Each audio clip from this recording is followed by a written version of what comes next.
Assalamualaikum warahmatullahi wabarakatuh. Halo Sobat Literasi, perkenalkan nama saya Elbasir. Saya dari SMA Negeri kelas 11 SMA Negeri Sumatera Selatan. Jadi di sini saya akan berdiskusi sebuah buku, yaitu baca buku ini saat engkau lelah. Nah, jadi menurut Ali sendiri, ada fase dalam hidup ketika segala hal terasa menekan, tugas pekerjaan menumpuk, ekspektasi datang dari keluarga, teman, bahkan dari diri sendiri. Sementara hati pelan-pelan mulai rapuh. Tapi kita tak mencoba tersenyum seolah baik-baik saja. Padahal di dalam batin kita sebenarnya runtuh. Pada saat-saat seperti itu, kita membutuhkan sesuatu yang sederhana, sebaris kata yang menenangkan, teman yang tidak menghakimi, atau ruang kecil untuk menopang tanpa beban. Inilah ruang yang dicoba dibangun Mutina Yeni dalam bukunya yang berjudul Baca Buku Ini Saat Engkau Lelah. Dari diri saja sudah terasa ajakan yang lembut sekaligus kuat. Ketika lelah, berhentilah sebentar, lalu bukalah halaman-halaman buku ini. Bahkan pada sampulnya ada kalimat singkat yang bekas. Sesungguhnya berpura-pura bahagia itu melelahkan. Kata-kata ini sederhana, tetapi jujur seakan datang dari seorang yang sungguh paham betapa beratnya menjaga senyum palsu di tengah kehidupan. Isi buku terbagi dalam beberapa bagian yang menyoroti sisi-sisi rapuh manusia. Di awal penulis membicarakan tentang rasa asing, perasaan seolah hidup di tempat yang tidak sesuai. Membaca bagian ini membuat kita menyadari bahwa perasaan itu bukan hanya kita yang alami, melainkan juga banyak orang di luar sana pada bagian lain. Mutina Yeni membahas tentang aku ideal, yaitu citra diri sempurna yang sering kita ciptakan di kepala. Kita ingin menjadi versi lebih baik yang serba bisa, lalu merasa gagal setiap kali tidak mampu mencapainya.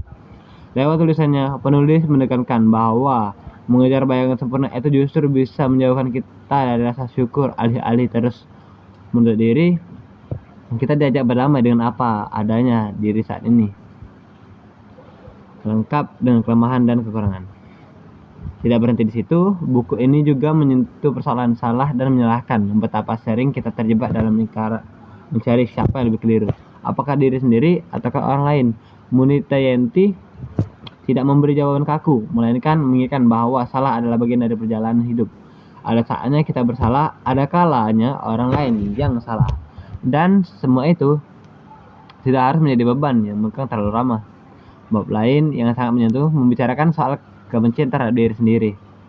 Tanpa disadari, banyak orang lebih keras daripada diri sendiri dibandingkan kepada orang lain. Kita merunding, menghukum, bahkan menganggap diri tidak layak saat gagal. Disinilah buku ini terasa seperti pelukan. Kalimat-kalimatnya mengingatkan bahwa diri kita pun berhak dipahami, dimaafkan, dan dicintai. Menjelang akhir, Mutina Yeni mengajak kita menengok ke hal-hal sederhana yang sering terlupakan. Istirahat, menarik napas panjang, memberikan diri ruang untuk berhenti tanpa bersalah. Kedengarannya sepele, tetapi justru langkah-langkah kecil seperti itulah membantu kita bertahan di tengah padatnya hidup. Keistimewaan buku ini ada pada cara penulis bertutur. Ia tidak menjelaskan teori psikologi, tidak juga memaparkan data ilmiah yang rumit. Kata-katanya ringan, mengalir, dan mudah dipahami, seakan ia duduk di samping kita dan berbisik, "Aku tahu kamu lelah, dan itu tidak apa-apa."